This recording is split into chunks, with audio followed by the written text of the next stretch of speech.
Lá no estado de Santa Catarina, Jair Bolsonaro foi aclamado neste sábado durante a abertura da CEPAC Brasil, maior conferência conservadora do mundo. O evento conta com lotação máxima e, segundo os organizadores, todas as 5.000 vagas foram esgotadas. Nomes como Onyx Lorenzoni, Jorginho Melo, Michele e Eduardo Bolsonaro discursaram, além do governador de São Paulo, Tarcísio de Freitas.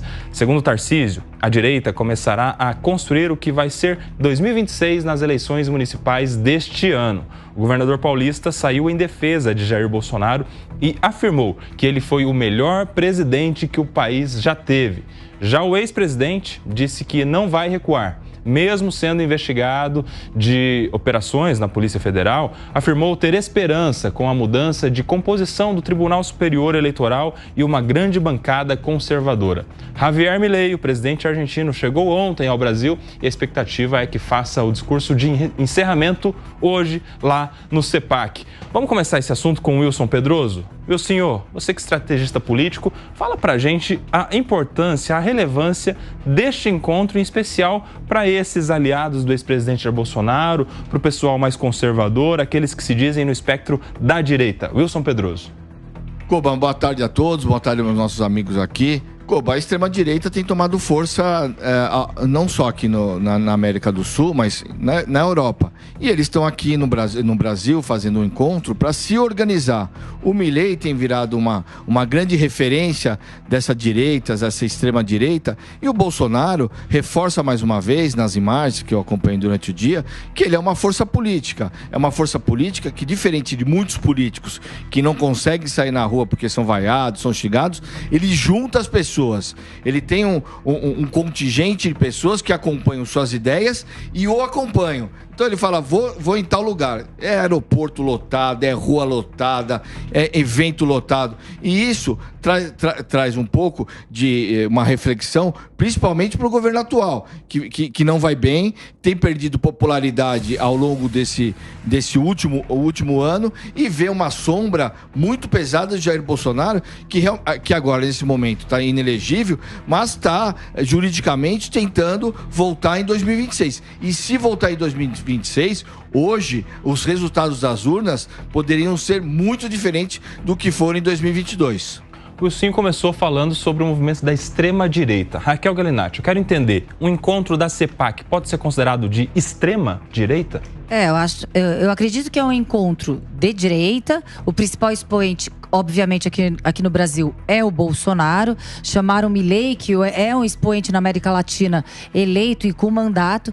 Mas eu acho que nem a esquerda, nem a direita podem ser caracterizados como extremos a partir do momento em que você tenta dar um tom pejorativo ao ser de direita, colocando como extremado. Extremado caracteriza a ausência de diálogo, a ausência de raciocínio. É como se fosse uma seita. Então eu não considero uma extrema direita. Eu acredito que é um movimento muito grande de direita, que não perdeu envergadura após as eleições, muito pelo contrário.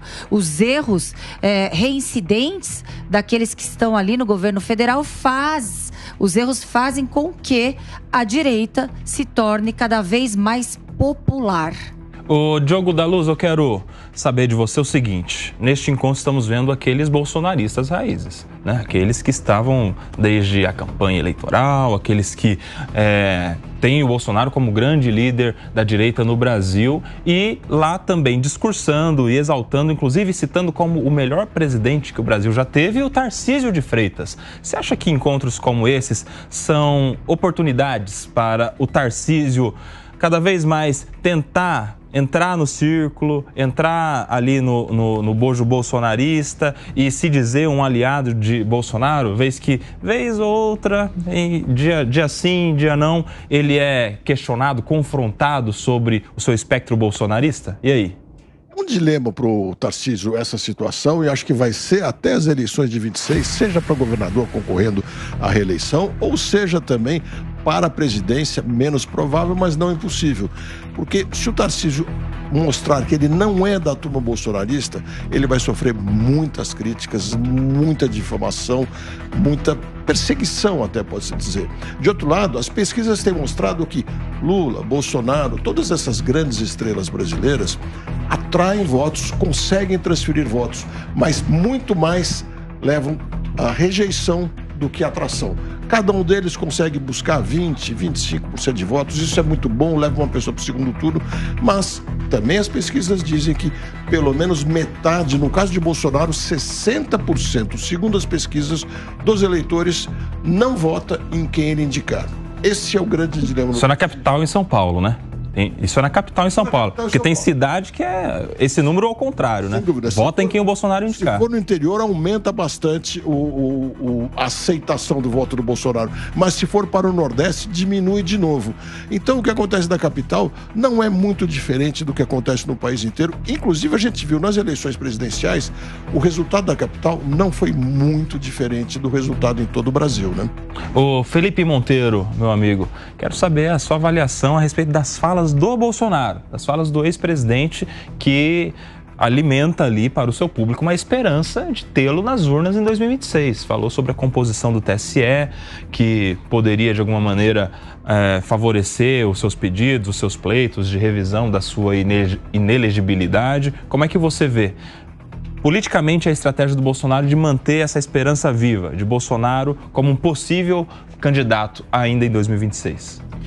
Ô, Koba, eu não duvido de nada, né? A gente vive no Brasil, as coisas mudam ano após ano, então não dá para você cravar que o Bolsonaro está inelegível. Até porque é bom lembrar que em 2025 quem vai ser o presidente do Tribunal Superior Eleitoral vai ser o Mendonça, né? O André Mendonça será o presidente do Tribunal Superior Eleitoral e vai ter reconfiguração no Tribunal Superior Eleitoral quase inteiro. Então muitas coisas podem acontecer até lá de fato. Eu não acredito, mas eu não duvidaria do Bolsonaro se tornar elegível em 2026, até porque a gente conhece o Brasil, né? E a segurança jurídica não é o nosso forte, decisões mudam a todo momento. E o interessante desse movimento da direita, Koba, é você ver que a direita é uma força forte no Brasil. Querendo ou não, gostando ou não do Bolsonaro, 40%, 30% da população gosta do Bolsonaro. Se você, por exemplo, ignora esse fato e não entende por que o povo, né, gosta do Bolsonaro, você não está entendendo o povo. Então a esquerda tem o trabalho de se reinventar e tentar dialogar com essa população. Até porque as questões políticas, sociais mudam a todo momento. Esse é um ponto interessante. Outro ponto que eu queria colocar aqui é que é interessante você ver nesse cenário todo político que a direita está se juntando, né? A direita que é caracterizada pela divisão, é normal você ver o pessoal da direita brigando entre si nas redes sociais, né? Não tem aquela aglutinação natural. E eu creio que para a direita ter força em nível nacional, ela tem que parar de falar com a classe urbana e ir para os rincões do Brasil, não é? O Wilson falou que o presidente da República é vaiado, né? Mas é bom lembrar, por exemplo, que no Piauí, lideranças políticas não conseguem andar na rua porque são vaiados. Eu não consigo não pensar no presidente Lula em relação a sua palavra. Não, é só vira e mexe a gente vê deputados, vê vereadores entrando em restaurantes sendo vaiados. Tem duas forças políticas no Brasil, o Bolsonaro e o Lula atualmente. Não tem outra força política no Brasil. E você vê, por exemplo, o estado como o Piauí, 90% da população votou no Lula, né? Então, infelizmente, tanto a direita tem que procurar ocupar mais espaços para se fortalecer nas eleições nacionais, quanto a esquerda também tem que falar com essa classe urbana que ela deixou de falar, né? Deixou de dialogar. Então, são cenas do próximo capítulo que a gente vai ver por aí.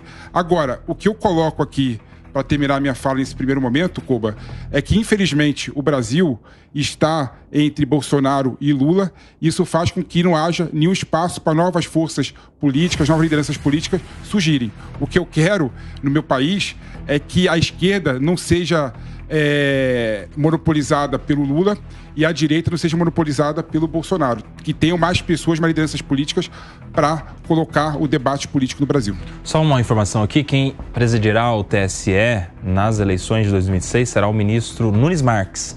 não o ministro André Mendonça. O outro indicado, portanto, né? O que hoje é vice-presidente do TSE, vice-presidente da ministra Carmen Lúcia, que está à frente do Tribunal Superior Eleitoral. Enquanto falava, o Felipe Monteiro pediu a palavra Wilson Pedroso. Não, é só um complemento também da análise. Para você imaginar, enquanto a direita, ou a extrema-direita, ou o que quer que seja, se organiza, a esquerda vem perdendo força. Tal exemplo foi o nosso 1º de maio aqui em São Paulo, que muitas vezes eram eventos lotados de pessoas, lotada de população, e foi um grande fiasco. Tanto é que o próprio Lula teve uma reação ruim no palanque, reclamando da mobilização que aconteceu no 1º de maio. E vale ressaltar também, para dar um exemplo da Europa, passadas as eleições, essas eleições parlamentares que estão existindo em alguns países, a extrema-direita pode ser a 2ª ou a 3ª maior força nos parlamentos europeus. Ou seja, tem uma grande organização, e sem contar que Donald Trump, pelo que tudo, se o Biden realmente não desistir, se ele continuar com essa loucura de ser candidato à presidência da República, volta Donald Trump, que é um grande líder da direita.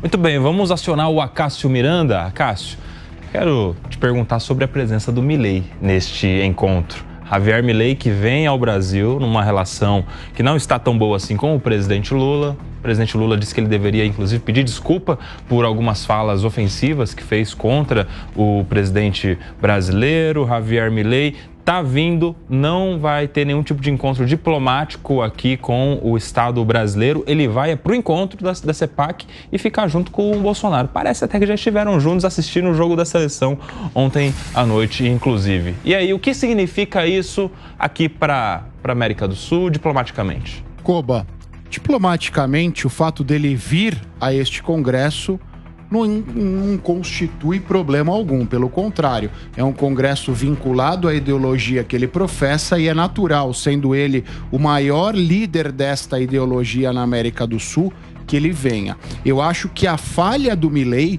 começará a partir de amanhã, porque nós teremos a cúpula do Mercosul, e Brasil e Argentina são os grandes atores do Mercosul. Mas o Milei disse que não estará por 2 fatores. Primeiro, porque ele não quer estar junto fisicamente do presidente Lula, e porque ele não quer participar da entrada da Bolívia no bloco. E eu acho que esta fala e esta ausência, sim, são perigosas. São perigosas porque nós já dissemos outras vezes, vale reiterar, o Brasil é o principal parceiro econômico da Argentina. E não é bom, neste momento, que você crie uma briga com o seu principal parceiro econômico. Em segundo lugar, independentemente da ideologia do Milei, independentemente da ideologia do Lula, os interesses institucionais dos países deveriam prevalecer. Não é o que o Milei tem demonstrado. Agora está se criando uma grande expectativa, o Felipe Monteiro, sobre o que falarão Javier Milei aqui na CEPAC e, posteriormente, o presidente Lula no Mercosul. Porque se o Milei falar qualquer coisa que resvale ali na figura do presidente Lula, naturalmente o presidente Lula vai ser provocado a se manifestar em entrevistas lá no encontro do Mercosul. E aí é aquilo, né? É uma expectativa para treta mesmo, expectativa para briga, porque é o que as pessoas estão esperando do Milei. Ninguém imagina que o Milei vai elogiar o Lula, e também ninguém imagina que o Lula vai elogiar o Milei, principalmente diante da ausência no bloco do Mercosul. O que você acha que nessa próxima semana aí a gente vai ter notícia para repercutir das falas de Milei e Lula?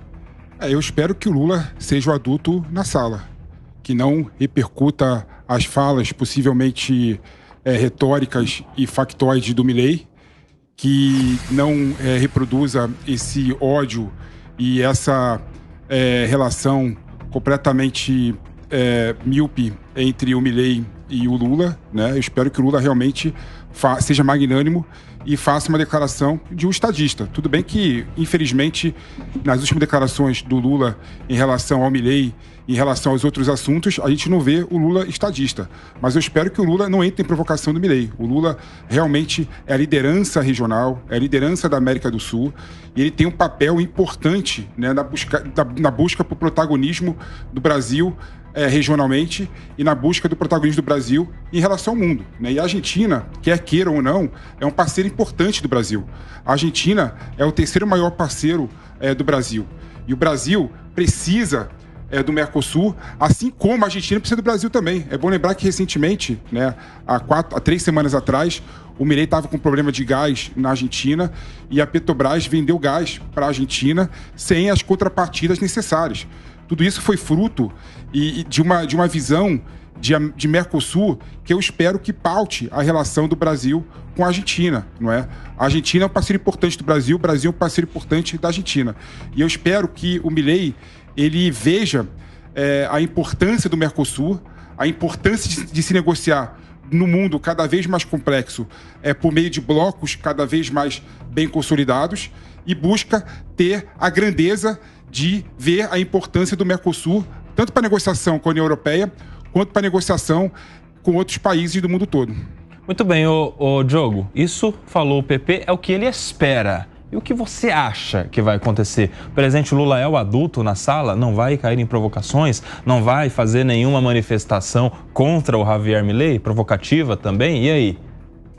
O pior, Kobayashi, é que eu devo concordar em grande parte com o que disse o PP aqui nesse caso. Eu que fui um apoiador não é a palavra certa, mas acreditei desde a primeira hora na campanha do Milei para a presidência, acho que ele fez um trabalho muito bom, assumiu a presidência implantando medidas importantíssimas para aquele país, que começam a trazer seus resultados, e claro, isso não vem de uma hora para outra, porque a Argentina precisava assumir a condição de pobreza que ela vive vivendo, enganando a si própria com emissões exageradas de moeda que faziam o peso estourar, e agora eles estão começando a entrar nos eixos. Mas, de outro lado, na parte pessoal com outros dirigentes, o Milei tem errado muito, na minha opinião. Não vejo razão para ter arrumado briga com a esposa do primeiro-ministro da Espanha e agora essa mesma briga com o presidente Lula. Ele tem que lembrar que ele, Milei, é um presidente de um país importantíssimo da América do Sul e precisa se relacionar com o Lula, precisa se relacionar com o presidente do país e tem que ir na cúpula do Mercosul, mesmo que seja para ir lá e dizer o que está errado e o que deve ser corrigido, como faz Lacaipou do Uruguai. Ele tem que apontar os problemas e apontar as melhores direções para o Mercosul, porque ele não pode dizer que um programa que vise reduzir as barreiras alfandegárias entre os países e melhorar a relação entre eles seja uma coisa ruim. Pode estar sendo mal feito. Então ele precisa ir lá e buscar corrigir isso. Esse deveria ser o papel dele. E eu espero mesmo que ele, Milei, não faça provocações ao Lula, que ele faça um ótimo trabalho, uma ótima apresentação, falando para os liberais ali, e que não seja necessário o Lula ser o adulto da segunda-feira.